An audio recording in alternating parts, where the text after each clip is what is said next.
un sentiment de profonde gratitude envers Dieu et avec le plus grand respect pour votre assemblée, que je me présente devant vous aujourd'hui pour soumettre les fruits de mes recherches intitulées l'eschatologie et la préparation de l'Église à l'avènement de Christ.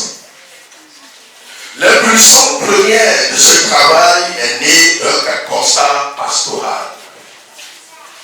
Dans le paysage chrétien contemporain, l'attente vive du retour du Seigneur Jésus-Christ semble être émoussée.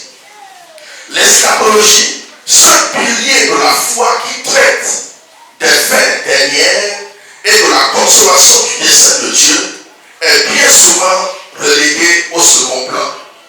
Parfois même perçue avec une certaine appréhension. Pourtant, elle fut et demeure dans la tradition chrétienne une source fondamentale d'espérance et un puissant vecteur d'orientation éthique. Ce paradoxe a donc constitué le point de départ de ma réflexion. Pourquoi cette espérance eschatologique peine-t-elle à animer la spiritualité et la mission de l'Église d'aujourd'hui? C'est pour investiguer cette question que s'est construit mon projet de recherche. Plusieurs interrogations cruciales ont ainsi guidé ma démarche. Quelles sont les causes, tant historiques que théologiques, de cette perte de sens de l'attente du Seigneur? En quoi une compréhension déficiente ou déséquilibrée de l'eschatologie peut-elle engendrer peur, indifférence ou dérive doctrinale? Sur quel fondement biblique et théologique fonder une préparation authentique et dynamique de l'Église? Et enfin, quel est le rôle spécifique du Saint-Esprit dans la sanctification et la vigilance eschatologique du peuple de Dieu? L'hypothèse centrale qui a orienté ce travail est que l'eschatologie biblique est bien moins une spéculation sur l'avenir d'un appel pressant à la transformation présente. Elle se présente comme une invitation adressée à l'Église, à la vigilance, à la sainteté et à une préparation active pour les noces de l'anneau. Pour vérifier cette hypothèse, j'ai adopté une méthodologie combinant l'exégèse biblique, l'analyse théologique systématique et une réflexion pratique ancrée sur la réalité pastorale. Mon investigation s'est appuyée sur une étude attentive des discours eschatologiques du Christ, des enseignements apostoliques, notamment pauloniens, le livre de Daniel et de la symbolique du livre de l'Apocalypse. Cette approche a été mise en dialogue avec une observation des représentations et des pratiques eschatologiques au sein des communautés chrétiennes contemporaines. Les résultats de cette étude confirment que l'affaiblissement de l'espérance du retour de Christ est souvent lié à une compréhension tronquée des Écritures, focalisée soit sur une chronologie anxiogène, soit au contraire sur le spiritualisme désincarné. Mon travail démontre que l'eschatologie biblique, loin d'être une source de crainte, est la matrice d'une espérance active et sanctifiante. La préparation de l'Église ne résiste ainsi ni dans la prédiction de date, ni dans une fuite du monde, mais dans l'édification d'une vie spirituelle authentique, nourrie par la foi, la prière, la persévérance, la fidélité et d'esprit. Ce dernier se révèle en effet comme l'agent principal de cette préparation. Celui qui purifie, fortifie et maintient l'Église en état de veille active. Les implications de cette recherche sont directement pastorales. Elles appellent à un enseignement équilibré et accessible de l'Apocalypse et des textes eschatologiques. Un éveil de la conscience eschatologique qui encourage les croyants à vivre chaque jour dans l'attente joyeuse du Saint, dans l'attente joyeuse et sainte du retour de l'époux. Il vous reste 4 minutes. Une découverte accentuée du ministère du Saint-Esprit comme puissance de sanctification et de vigilance pour les temps de la fin. En conclusion, cette thèse établit que l'eschatologie n'est pas une simple doctrine périphérique, mais la clé de voûte d'une foi dynamique et incarnée. Elle nous interpelle ici et maintenant, nous invitant à une communion profonde avec le Christ dans la sainteté et l'espérance confiante de son avènement. Puisse cette recherche contribue à leur mesure à ce que l'Église retrouve la ferveur de cette attente et que le Seigneur, à son retour, trouve une épouse pure, sainte et irréprochable, vigilante et pleine d'espérance. Je vous remercie de votre attention et me tiens désormais à votre entière disposition pour répondre à vos questions et recueillir vos précieuses observations. Merci. Je vous remercie. J'ai fait le monde avant ma conversion, donc ce n'était pas une démonstration de puissance qui m'avait amené à Christ. Si c'est la puissance, mes grands-parents en démontraient librement comme un jeu d'enfant. Donc, j'ai reçu Christ et il viendra me chercher et j'aurai une meilleure vie que ce que je suis en train d'avoir sur cette terre. Voilà le but principal de ma conversion et qui m'a maintenu.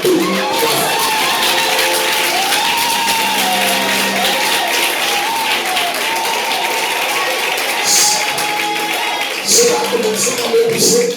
J'ai commencé par chercher et rechercher les enseignements à l'église, les petites formations que je suivais. J'ai commencé par avoir un intérêt pour ce thème et pour les passages qui en parlent. Jusqu'à un temps donné, je commence par constater que l'église où nous, les pasteurs, nous n'en parlons plus du retour de Jésus-Christ et de la belle vie qui nous attend là-bas, où la Bible nous dit que les rues sont pavées en or. On n'en parle plus.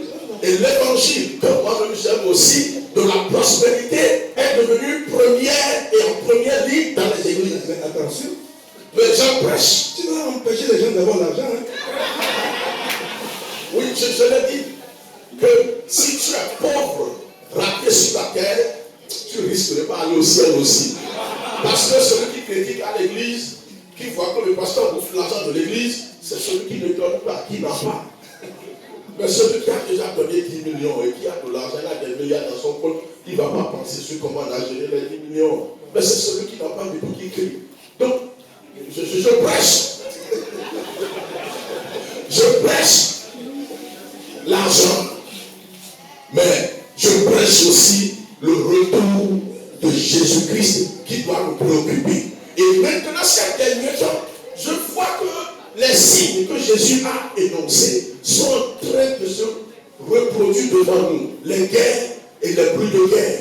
Toutes les nations se tournent contre Israël. Ce n'est pas tout. Au Bénin, ça doit nous signifier quelque chose.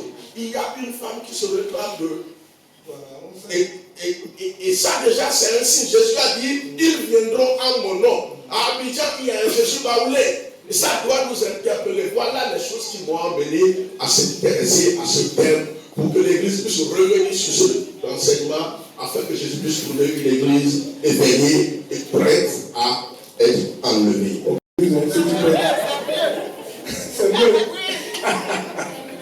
Parce que les gens n'aiment pas, ils disent bon, le tout là, on sait, mais laissez-nous faire notre vie d'abord aujourd'hui.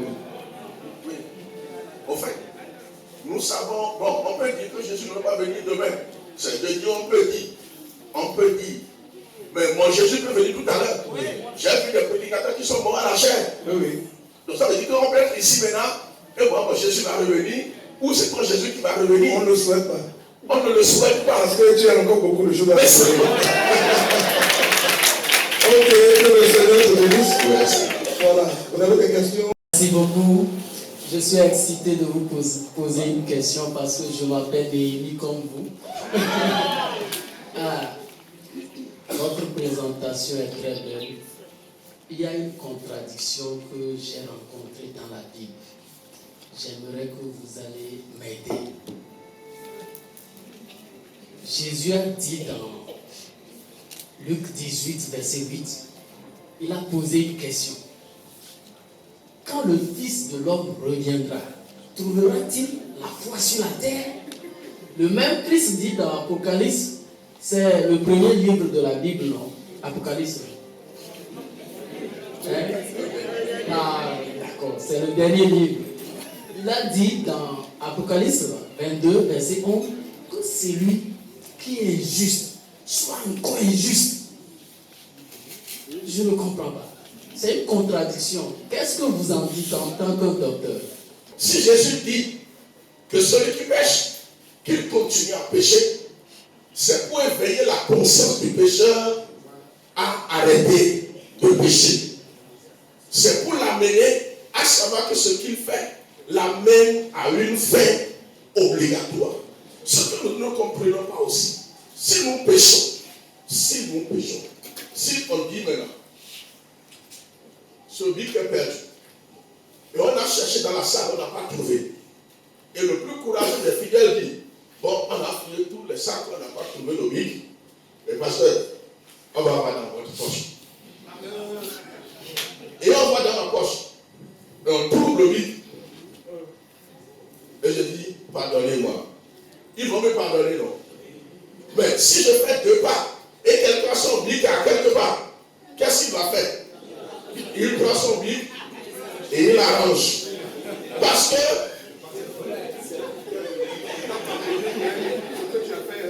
c'est resté. Donc le péché, nous le confessons, mais les gens ne l'oublient pas de nous. Et quand nous comprenons ça, celui qui pêche ne va pas continuer à pécher, comme le donne, c'est un proverbe, ou bien un adage que Jésus a laissé en disant que le pécheur continue à pécher et que le juste aussi continue à être juste. Je ne vais pas le faire à cause de cela. Amen. Donc ce n'est pas une contradiction. Ce n'est pas une contradiction. En réalité, il est en train de dire, tel que les gens sont en train de voler ou bien de pécher là, est-ce que quand je vais revenir, je vais trouver? Ce n'est pas une contradiction, c'est une complémentarité. Bon. Il y a une question ici. Je dis que tu poses sa question rapidement. Merci, Monsieur le Président. Ma question est celle-ci. Comment l'eschatologie peut influencer de nos jours la vie d'un chrétien et le préparer à l'avènement de Christ? Je vous remercie. En fait, ça dépend de l'orateur qui est devant lui. Si moi, l'orateur, je n'ai pas d'intérêt pour l'eschatologie, je vais le présenter de manière à ce que le chrétien ne soit pas influencé et il va changer de vie. Mais si je suis influencé moi-même, j'ai de l'intérêt, moi-même j'ai ce désir, cet empressement-là pour l'eschatologie, je vais le présenter et le chrétien va l'accepter. Donc, c'est la vie du leader, c'est la formation du leader, c'est la connaissance que le leader a dans ce domaine qui pourra l'amener à influencer le chrétien par l'eschatologie. Je vous remercie. Ok, la toute dernière question pour que tu ailles à ta place là. Et ça m'intéresse beaucoup parce que tu parles de l'eschatologie. Et je t'ai demandé d'expliquer ce mot. Tu as parlé de c'est la fin des temps, la doctrine de la fin des temps, ou les enseignements sur la fin des temps. Et lorsqu'on parle de la fin des temps, on parle du futur, n'est-ce pas? Ça va arriver, ce qui va arriver. Ça veut dire à la fin des temps. Même si d'autres personnes disent que nous sommes déjà à la fin des temps, mais Christ n'est pas encore revenu quand même. Il va révéler, c'est ça, non? Voilà. Mais ce Christ-là, lorsque je lis les Écritures et toutes les paroles que ce Christ nous a adressées, il y a une parole là, il disait, il était ensemble avec les disciples, et il était à table, je ne sais pas ce qui est sur la table, mais il disait, je ne boirai plus de ce fruit de vigne avec vous. Jusqu'au jour où je le boirai de nouveau avec vous dans le royaume de mon Père. Cela a contredit un enseignement que j'ai donné, puisque ça fait déjà 32 ans que je prêche l'évangile. J'ai toujours prêché contre la boisson. J'ai dit le chrétien qui boit doit aller à l'enfer. Mais j'ai découvert ce verset où mon Seigneur, celui que je suis en train de suivre depuis 32 ans, je l'ai connu, il dit, je ne boirai plus de ce fruit de vigne avec vous. Alors, celui qui dit, je ne boirai plus, ça veut dire qu'il buvait. Il dit, je ne boirai plus de ce fruit de vigne avec vous. Maintenant, il promet. Il nous donne une promesse. Il dit, jusqu'au jour où je le boirai de nouveau avec vous dans le royaume de mon Père. Alors j'ai compris que, comme nous tous on va aller au ciel, puis on va se voir là-bas. Le maître nous promet qu'il va boire avec nous. Mais il parle de quelle boisson là? Et puis qu'est-ce que tu peux nous dire par rapport à ça? Je vais changer d'enseignement ou bien je vais continuer l'ancien là que je donne toujours.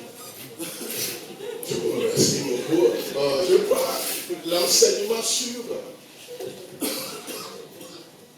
la boisson, je laisse le mot boisson et je prends le mot vin. Tu as le choix. Le vin, on dit dans le livre de Jean que Jésus-Christ a été invité aux noces de Cana. Et arrivé là-bas, le vin ayant manqué, il va fabriquer du vin. C'est-à-dire, il a transformé de l'eau en vin. Et puis, il a demandé aux serveuses de servir le vin aux gens. Les spécialistes du vin ont goûté le vin que Jésus a fabriqué et a appelé le point d'Imateur. Tout homme sait le bon vin. Et quand on est ivre, on sait le moins bon pour camoufler la qualité. Mais toi, tu nous as servi le moins bon. Et maintenant, tu nous sors le bon à la fin. Ça veut dire que le bon vin est alcoolisé. Donc, durant tout le séjour de Jésus, il a pris du vin et du bon vin. Il a pris du bon vin. Et à quelque part, Jésus-Christ va dire, Jean-Baptiste est venu, ne mangeant et ne buvant, vous avez dit qu'il est un démon.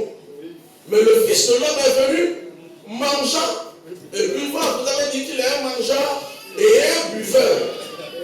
Mais attends, vous me dites quoi? Ça veut dire que Jésus-Christ, en ce moment-là, il est... Et selon l'Écriture, il a bu. Voilà l'erreur des chrétiens évangéliques. Voilà le défaut. Il a bu. On est enfant de la vérité, on ne peut pas le dire. Amen. Ok, j'apprécie ton travail, que le Seigneur te bénisse. Et nous revenons toujours sur le domaine de la connaissance. C'est ça. C'est vrai, nous avons enseigné, nous avons attaqué le vin. Je ne sais pas si toi aussi tu l'as fait. Je sais que tu es passé par là. On a prêché contre ça. Jusqu'à ce qu'on a compris qu'on est en train d'emballer les enfants de Dieu dans sa vie. On est en train de les mentir pour dire vrai. Celui qui boit plus que Jésus n'existe pas.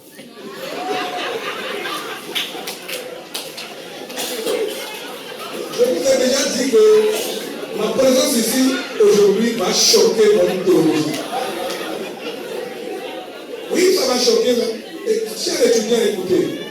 Chers étudiants, nous ne disons pas ces choses pour choquer, c'est-à-dire et pour faire du mal. Mais nous sommes à l'aide de la vérité. Vous savez, il y a 30 ans passés, lorsque quelqu'un prêche, il peut prendre le micro, il prêche, et le mensonge qu'il peut donner là-bas, là, il peut mentir et puis ça va passer facilement, personne ne va découvrir. Mais aujourd'hui, quand tu mens là-bas, séance tenante, quelqu'un dans la salle, il prend son téléphone, il va sur Google, le mot que tu as mal interprété, il cherche le mot, il découvre la vraie signification, il dit, pasteur, un peu de nous tromper. Ça veut dire qu'aujourd'hui, on ne peut pas être pasteur sans la connaissance. Ce temps-là est passé. Avant, on connaît seulement 2 versets et puis on devient pasteur. C'est chez les évangéliques qu'on voit ça. Les prêtres catholiques, quand quelqu'un fait le bac, il peut aller faire encore 12 ans avant de porter la soutane. Mais ici, chez nous, les catholiques, les protestants ou les évangéliques, là, tu restes chez un pasteur seulement, tu connais 2 versets, Jean 3, 16 là, et puis il fait erreur, il te remet le micro, prier pour quelqu'un, tu pries pour la personne tombe là, tu penses que tu as l'onction, tu deviens pasteur. Donc ce temps-là est passé. Il faut chercher la connaissance. Jésus a tout. Dieu n'a jamais défendu à quelqu'un de boire. Je vous dis vrai. Dieu n'a jamais défendu à quelqu'un. Si tu bois, ça te fait du bien, ça te fait du bien, ça te fait du mal, ça te fait du mal. Je ne dis pas que ceux qui ne boivent pas pêchent. Ceux qui ne boivent pas ne pêchent pas. Et ceux qui boivent aussi, ils ne pêchent pas. Donc, on n'a jamais dit quelque part que non, quand tu bois, tu vas manquer le paradis. Parce que tu sais, bon, là, quand j'étais chrétien dans mon église, là où j'ai commencé, on nous a même dit que quand quelqu'un boit, puis tu passes à côté de lui, tu sens même l'odeur là, tu vas aller à l'enfer. Tu sens l'odeur seulement de l'alcool, tu vas aller à l'enfer. C'est du mensonge. Donc j'ai profité pour souligner ça. Je n'envoie pas les chrétiens aller boire, parce que l'alcool ne fait pas une bonne chose. L'alcool n'est pas bien. Parce que d'ailleurs, la sœur vous a enseigné que l'alcool ronge, ruine et tue. Ce qui ronge, ruine et tue, là, ce n'est pas nous les chrétiens qui allons faire ça. Mais Dieu n'est pas dans ça, il n'est pas dans ça. Il n'a pas le temps d'aller défendre l'alcool à quelqu'un. Lui, il pense à autre chose. Ce qui intéresse Dieu, c'est notre salut. C'est notre cœur qui l'intéresse. Le reste, là, c'est entre nous. Que le Seigneur nous bénisse. Mais un jour, j'ai dit, Seigneur Jésus, comme tu m'as promis dans ta parole que tu vas boire avec moi là-bas, là. En attendant, il faut que je m'entraîne. Nous allons inviter Gilbert Néhémie Daï. Je ne sais pas si c'est des jumeaux, mais il y a un qui est gros, l'autre est un peu mince. Mais quand tu cherches l'autre, tu attrapes l'autre dans le pot. Vous avez aussi 18 sur 20.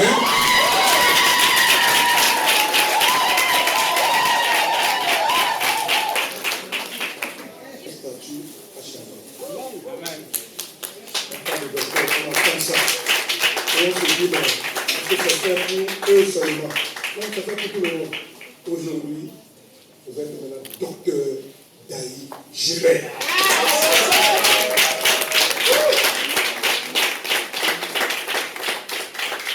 Docteur Daï Gilbert.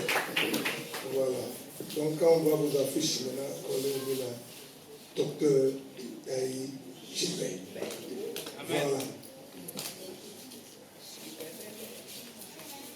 Ça va faire un peu.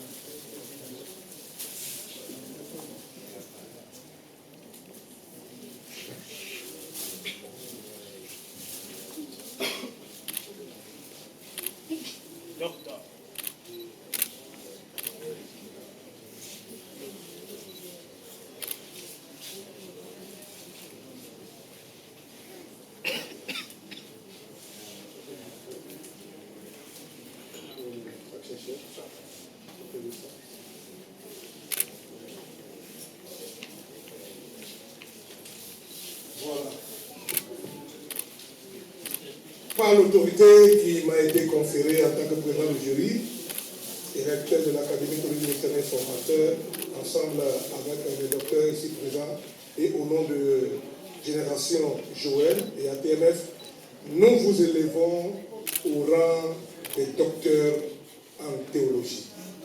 Et à partir d'aujourd'hui, on vous appellera docteur.